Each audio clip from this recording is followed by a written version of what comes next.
सभी को नमस्कार। तो लिखते हैं एक नई डिक्टेशन एक नए उत्साह के साथ।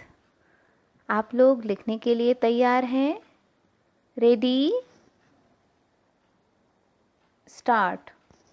जो लोग प्रधानमंत्री और उनकी नीतियों का विरोध करते हैं और उन्हें तथा उनकी पार्टी को राजनीतिक रूप से पराजित करना चाहते हैं, उन्हें सबसे पहले यह समझना चाहिए कि आखिर क्यों नरेंद्र मोदी ने जोरदार तरीके से 2 चुनावी जीत हासिल की और क्यों मतदाताओं में व्यापक रूप से उनकी लोकप्रियता कायम है।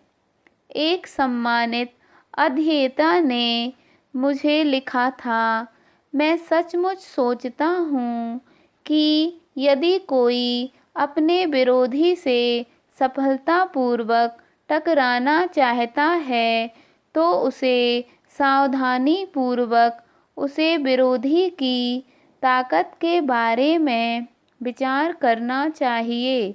मोदी में कई तरह की प्रतिभाएं हैं, कई तरह की क्षमताएं हैं। मैं समझता हूँ कि इनमें सबसे ऊपर उनकी नियमित स्वस्थ जीवन शैली, उनकी प्रचुर शारीरिक और मानसिक ऊर्जा और अपने लक्ष्यों के प्रति उनका समर्पण सर्वोपरि है। वह हमेशा व्यस्त रहते हैं और इसीलिए स्वाभाविक रूप से काम में ही आराम पाते हैं। वह छुट्टियां नहीं लेते।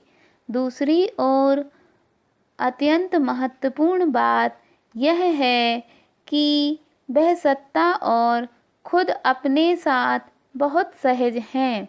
वह कभी बाहरी नहीं लगते, चाहे यह वैश्विक नेताओं की बैठक हो या फिर सड़क किनारे की कोई चाय दुकान।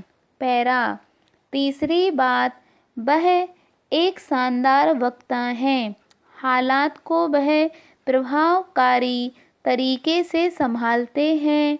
मन की बात में वह दादा की तरह लगते हैं। चुनावी रैलियों में जननायक, शिखर बैठकों में राजनेता इत्यादि। खास तौर से हिंदी में शब्दों को बरतने का उनका तरीका अद्भुत है। वह जिस सहजता से झूठ बोलते हैं वह आश्चर्यजनक है। उनके तथ्य भी तथ्यपरक नहीं होते। चौथी, उनकी रुचियां बहुत व्यापक हैं। स्वाभाविक है कि वह ब्रेकिंग न्यूज़ पर नज़र रखते हैं। पांचवी बात, उनके पास गृह मंत्री के रूप में एक दुर्जेय सहयोगी हैं, पूरी तरह से निर्मम। पैरा। यह विद्वान अध्येता खुद आजीवन धार्मिक कट्टरपंथ के विरोधी रहे हैं और लोकतंत्र तथा बहुलतावाद के समर्थक रहे हैं। मोदी और शाह के शासन को वह खतरनाक और विभाजनकारी मानते हैं, जैसा कि मैं भी मानता हूँ, मगर इस अध्येता ने हमें याद दिलाया कि हम लोकतंत्रवादियों और बहुलतावादियों को यह स्वीकार करना चाहिए कि जिस नेता का हम विरोध करते हैं उन्हें बहुत से भारतीय पसंद करते हैं।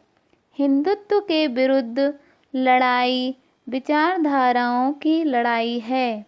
यह गणतंत्र के बुनियादी सिद्धांतों की बहाली चाहती है, जिनमें धार्मिक और भाषाई बहुलता, लैंगिक और जातीय समानता, राज्य की शक्ति के प्रति आलोचनात्मक रुख और अन्य संस्कृतियों और सभ्यताओं के प्रति खुलापन शामिल है।